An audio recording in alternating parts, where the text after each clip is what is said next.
What a great perspective.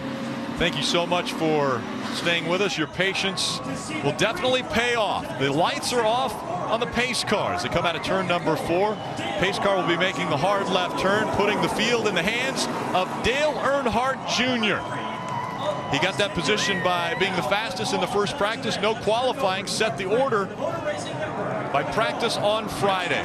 We welcome you back to NASCAR on NBC as they make their way into the tri-oval. Green flag back in the air.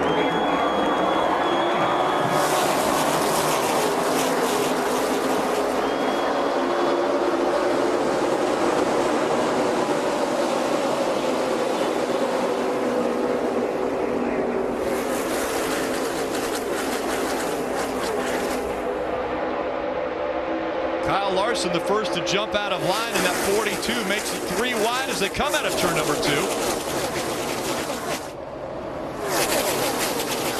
He'll have to have somebody go with him. If not, he'll fall back. You see Busch trying to pull up on him as a 3 wide getting into 3. And they were 4 wide. Jamie McMurray had to go down below the double yellow line, but he was just trying to avoid being involved in an accident.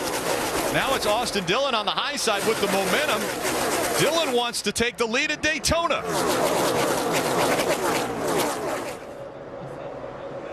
The 3 leading at Daytona, the first lap of the Coke Zero 400.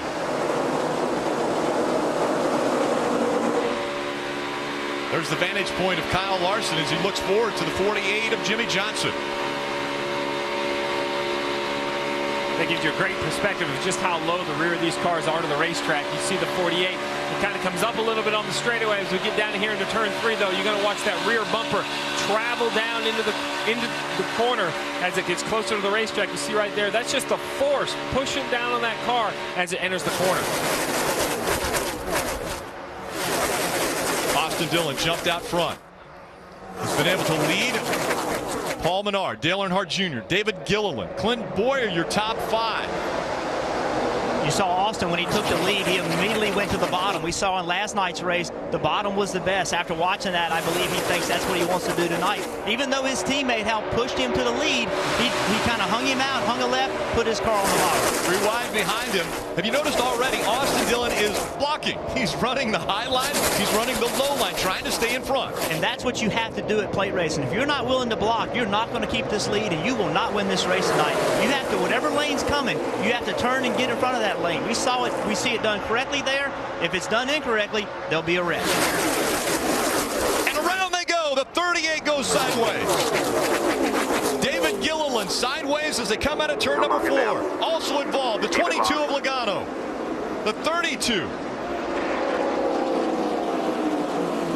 Multiple cars involved in this one. Joey Logano damage to the right rear. It's the 26 of Jeb Burton involved. Saw the 38 of Gilliland. The 10 of Danica Patrick. Looks like she has damage to the right side. The field out of 2. Litter's bad. 10 away. Sheet metal about to fall off the 22.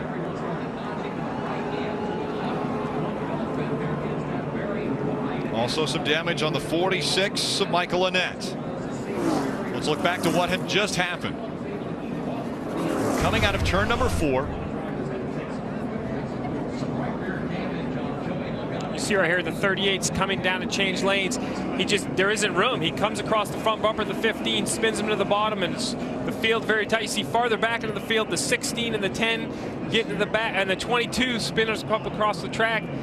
And that's what happens in these tight packs. When there's a spin way up in front of the pack, everyone gets out of the gas, and it's so hard when you're only a couple feet apart. Another hard impact there with the 32 and the 38.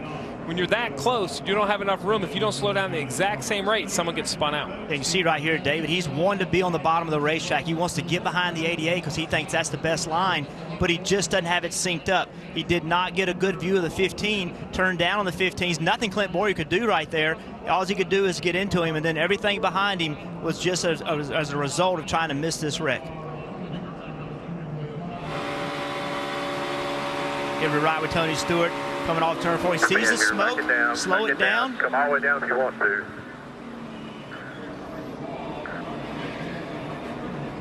Slow down right there. Slow down.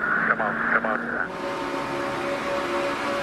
riding on the 10 car. Spinning, back it down, back it down, back it down. Stay high, you're all good.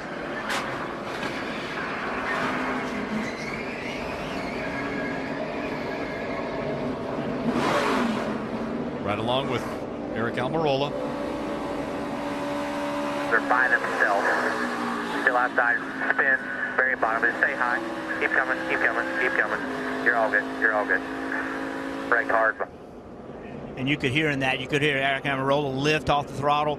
You could hear him slowing down, and the guys behind him, they just couldn't get. You saw Joey Logano trying to slow down. Somebody got into the back of him, got him turned around. That's a typical Daytona wreck right there.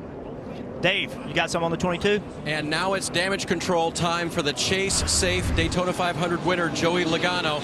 They'll put an entire right rear quarter panel on that car that came off of the crash cart behind their pit box. They asked Joey if the wheel was straight. He said it's a little off. That may be of concern as they try to get him back out there. We've seen damaged cars go back to the front here at Daytona. Don't know if it'll be the case tonight. He's already lost one lap. We saw the 38 of David Gilliland move down, trying to get in front of the 15 of Clint Boyer. Here's what the 15 team had to say on the radio. I mean, he faded up, and then when he come back down, hell, you were to his wheel. Yeah, I tried to check up, but that was pretty stupid. If you'd have checked that much, you'd have got run over. That's why I didn't. That's the unpredictability of Daytona. He couldn't check up. He had people behind him. Here are the cars that are involved. Joey Logano has that all-important winner sticker on his car as far as he is headed to the chase. The 9 of Sam Hornish Jr. involved in this one. Marty.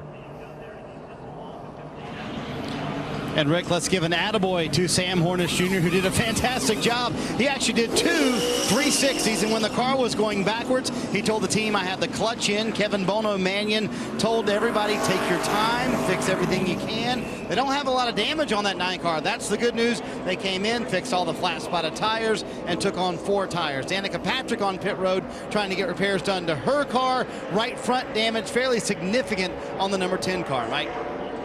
And the 16 of Greg Biffle, I wouldn't say it's insignificant damage, but they can race with it. It seems like they got dinged up on all 4 corners, both front fenders. You can see the rear quarter panel as well. Lots of bear bond on that machine. Expect them to come back down pit road and complete the repairs, however. They were able to get them down off the jack stand and try to get them back out of the racetrack before losing too much lap time. And they're expected to come back down and complete what they had begun last time down pit road. So Greg Biffle will be making his way back onto pit road. Danica Patrick there now. I've been in red.